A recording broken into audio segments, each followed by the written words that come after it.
দাদা বিজেপি কি ভালো কাজ করছে? এখন নিশ্চয়ই কাজ করছে, নাহলে এখন তো চোখে কিছু খারাপ পড়েনি। মুখ্যমন্ত্রী শুভেন্দু অধিকারীকে কি দেখুন, ও তো খুব লড়াকু ছেলে। ও আজ নয়, কংগ্রেস যখন করতো তখনও লড়াকু, তৃণমূলের থেকে নন্দীগ্রাম থেকে লড়াই করে ও রাজনীতিটা শিখেছে। ওকে নতুন ওর সম্বন্ধে কিছু বলার নেই। আমার জুনিয়র হতে পারে, কিন্তু কর্মপূর্ত ছেলে ওটা। 5টা জেলার অবজারভার মমতা ব্যানার্জি এমনি করে নেই, কাজের দৌলতেই করেছিল। কি জন্য দল ছেড়ে গেছে শুভেন্দু অধিকারী, কি মনে করেন? এগুলো তো দলের ব্যক্তিগত ব্যাপার, এগুলো বলা যায় না। দাদা আপনি যে রাস্তা দিয়ে আজকে এলেন দলীয় কার্যালয়ে, সেখানে অভিষেক বন্দ্যোপাধ্যায়ের সঙ্গে আমরা ছবি ঝুলিয়ে ফেলা কোনখানে চলেছিল? যে রাস্তায় নাম আমার চোখে পড়ে না, আমি কোনদিন দেখিনি। আমার সঙ্গে অভিষেক ব্যানার্জির ছবি থাকলে নিশ্চয়ই ছড়াবে না, আপনার চোখে পড়ে না করবে। আমি তো মমতা ব্যানার্জির ছবিগুলো দেখি, ছবি রয়েছে, তারা আমার ছবি রয়েছে, অভিষেকের ছবি কোনো চোখে পড়ে না। মমতা ব্যানার্জির ছবি কি থাকবে? হ্যাঁ, 100 বার থাকবে, কেন থাকবে? আচ্ছা দেখুন, মমতা ব্যানার্জির ছবি থাকবে। অনেকেই বলছে যে মমতা ব্যানার্জি, যারা মমতা ব্যানার্জি থেকে সরে যাচ্ছে, যারা আমি তো 98 সালে কংগ্রেস ছেড়ে দিয়েছি। আমার বাড়িতে যেন রাজীব গান্ধীর ছবি আছে, ইন্দিরা গান্ধীর ছবি আছে। যতই হোক ছবি চলে না, ছবি কেটে ছবি রাজীব, বলো তো, রাজীব গান্ধী ইন্দিরা গান্ধীর ছবি আছে, অটল বিহারী বাজপেয়ীর ছবি আছে, বিধান রায়ের ছবি আছে, পপুলেশনের ছবি আছে।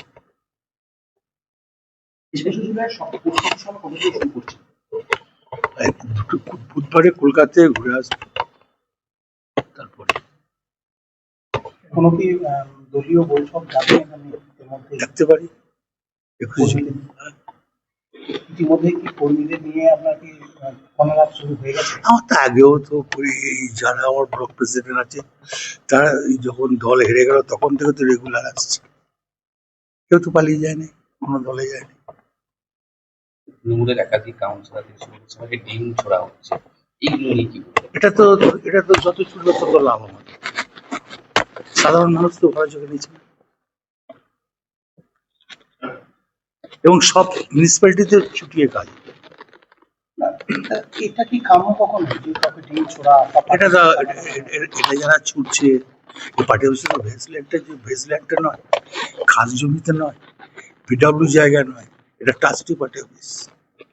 আমি ভদ্রভাবে কেস করি নাই, কেস করলে অনেক কিছু হয়ে যেত। কতটা ব্যথা পেলেন? এর আগেও তো আপনি, আমি জানি খুলে দেবে ব্যথা, কিছু না বাবু। ক্ষমতায় আবার বললাম আপনি তো করতে পারতেন এরকম। না, করবো কেন? সাধারণ মানুষ ভালোবাসে, করবো কেন? কেন মানুষের যে যার ইচ্ছা দল করতে পারে, যে যার ইচ্ছা দল করতে পারে। কই আমি তো সিপিএম আমলে সিপিএমকে তো কাউকে গায়ে হাত দিই 11 সালে। কোনো পার্টি অফিসে তালা মারবেন? কি জন্য মারবো? সব দলেই তো অধিকার আছে।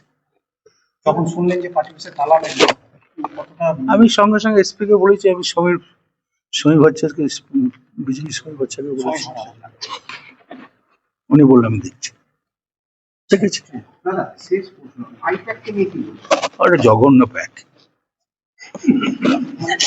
আমি তো বললাম আইপ্যাক নয়, জঘন্য প্যাক। 9 আইপ্যাক ছিল, শতাব্দী রায় যেতে নাই। 11 আইপ্যাক ছিল, আমরা দলে পাওয়ারে আসি নাই। 14 আইপ্যাক ছিল, দুটো জিতে নাই বীরভূম থেকে। 16তে জিতি নাই, 21-এ জিতি নাই, 19-এ জিতি নাই। 21-এ আমি আইপ্যাক নিই নাই, আইপ্যাক ছাড়া কাজ করেছি, আইপ্যাকের কোনো কথা শুনি নাই। দাদা, ঋতব্রত যখন কাছে যাচ্ছেন, সেই জায়গায় কি বেইমানটা শুনতে হবে? কেন বেইমান শুনতে হবে? অনেক মানুষ না, ঋতব্রত তৃণমূল দল করতো। ঋতব্রত যখন আইএনটিসি প্রেসিডেন্ট ছিল গোটা রাজ্যে, তো ওর সঙ্গে আমার রেগুলার কথা হতো। সেই জায়গায় মমতা ব্যানার্জিকে ছেড়ে যখন আলাদা করে বেরিয়ে গেছে, তো মমতা ব্যানার্জি ছাড়লো, কারণ মমতা ব্যানার্জি নিজেই জানে দলটা এই অবস্থা হলো। মমতা ব্যানার্জি সবাইকে বদনাম করছে, সবাই ছেড়ে চলে গেল। উনি বলতে পারেন, উনি নেত্রী, উনি ওনার মুখে যা আছে বলতে পারেন, ওনার বলার অধিকার আছে। তাহলে মমতা ব্যানার্জির অস্তিত্ব কি? 100 বার থাকবে মমতা ব্যানার্জি, কালকে এই দলের সুপ্রিম হতে পারে। আরো ভালো ভালো খবর দেখতে সাবস্ক্রাইব করুন বাংলা হান্টির ইউটিউব চ্যানেল। বাংলা হান্টের আরও খবর দেখতে নজর রাখুন।